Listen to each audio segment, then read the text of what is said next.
नमस्कार, विजेताज रेसिपीजमध्ये तुमचं सर्वांचं स्वागत आहे. आज आपण कंटोळीची भाजी बनवणार आहोत. ही कंटोळी कशी पावसाळ्यातच येतात, रानभाजी आहे ही. तर मग चला आपण सुरुवात करूया. तर ही कंटोळे आहेत, हे असे या प्रकारे असतात, छोटे छोटे असतात. आणि ही भाजी ना पावसाळ्यातच येते, रानभाजी आहे ही. आणि ही भाजी ना एकदा तरी नक्की सर्वांनी खावी, एकदम पौष्टिक अशी भाजी आहे. तर मी आता ही सर्व धुवून घेतलेली आहे. आता आपण ही कट करून घेणार आहोत. आता हे पहा, दोन्ही साईडून हे असे कट करून घ्यायचे. त्यानंतर मधला भाग कट करायचा आणि हा मधला ना बी आहे ना, ते जेवढं शक्य आहे ना तेवढं काढायचं. म्हणजे जर कोवळं बी असेल ना तर तुम्ही नाही काढलं ना तरी काहीच हरकत नाही. जर थोड्या बिया जाडसर असतील तर आपल्याला हे बी काढून टाकायचं आहे. तर हे पहा, मला जेवढं शक्य आहे तेवढ्या मी बिया काढून घेते.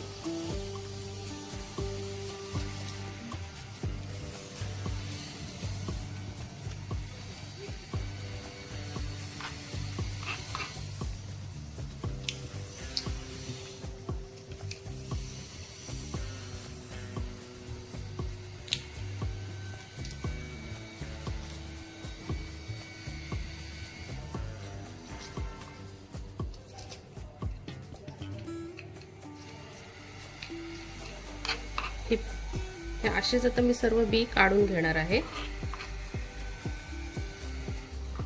दोन्ही साईडून असे कट करूया आणि त्यानंतर हे पहा, हे सर्व बी आहे ना ते काढायचे आपल्याला. कोवळं असेल तर नाही काढलं तरी चालेल. आता हे पण कोवळीच आहेत, पण तरी पण जेवढे निघतात तेवढं मी बी काढून घेणार आहे.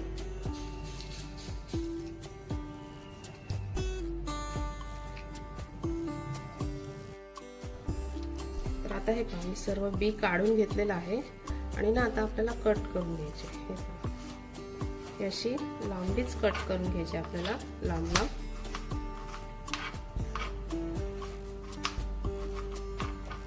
अशीच मी आता सर्व कट करून घेणार आहे.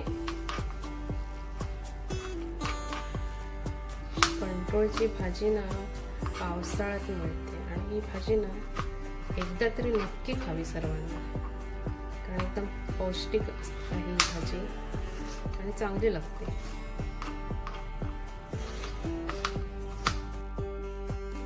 तर आता ही भाजी कट करून पाण्यामध्ये ठेवलेली आहे. आणि आता यामध्ये आपण एक बटाटा टाकणार आहोत आणि आता ही काढून घेणार आहोत. चला, तर मग आता टोपात तेल टाकलेलं आहे, त्यामध्ये आपण राई टाकणार आहोत. त्यानंतर जिरं,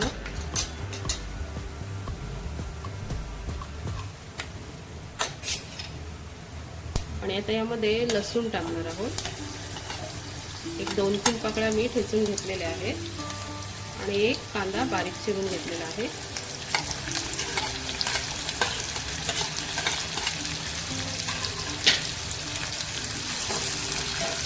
कांदा लसूण चांगला परतवून घेऊया.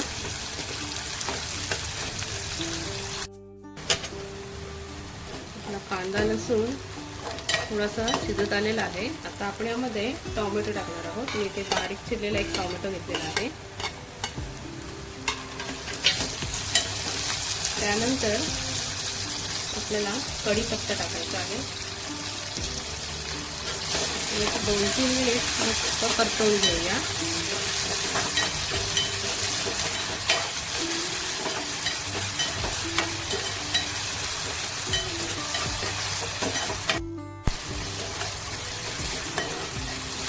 कांदा टोमॅटो लसूण चांगला फ्राय झालेला आहे. आता आपण यामध्ये हिंग टाकणार आहोत. त्यानंतर हळद परतून घेऊया. आणि ही भाजी न मिरचीवर पण केली जाते, पण मी इथे घरगुती मसाला वापरणार आहे, कारण पालेभाजी वगैरे मला मिरचीवर आवडते, पण ही अशी भाजी ना मला मसाल्यावरच केलेली आवडते. 1 चमचा मी इथे घरगुती मसाला वापरते. परतवून घेऊया. आणि आता आपण चिरून घेतलेली कंटोळी टाकणार आहोत.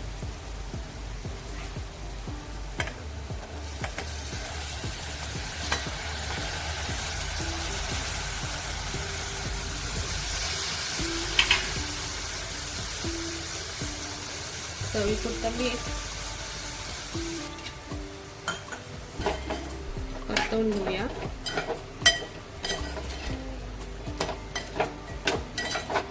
आणि आता आपल्याला ही भाजी थोडी शिजेपर्यंत आपल्याला थोडंसं पाणी टाकायचं आहे. ही भाजी ना वाफेवर पण मस्त शिजते, पण आपण यामध्ये बटाटा टाकलेला आहे ना, थोडंसं आपण यामध्ये पाणी टाकणार आहोत. अगदी थोडंसं.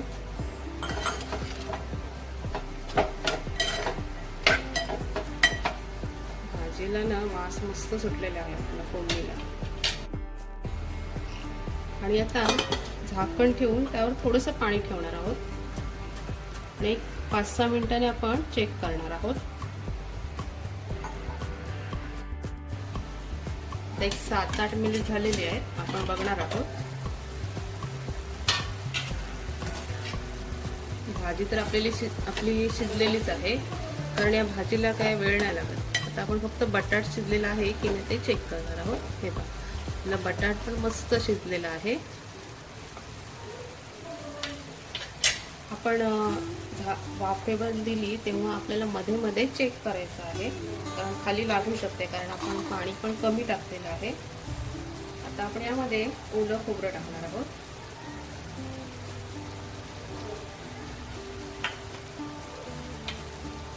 आणि अगदी थोडंसं गूळ चवीसाठी. थोडीशी कोथिंबीर. आणि आता मिक्स करून घेऊया.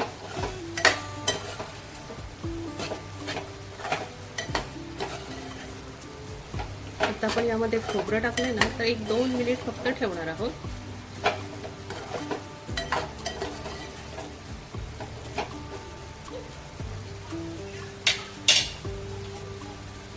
दोन मिनिट झाकण ठेवणार आहोत. चला, तर आता 2 मिनिट झालेली आहे.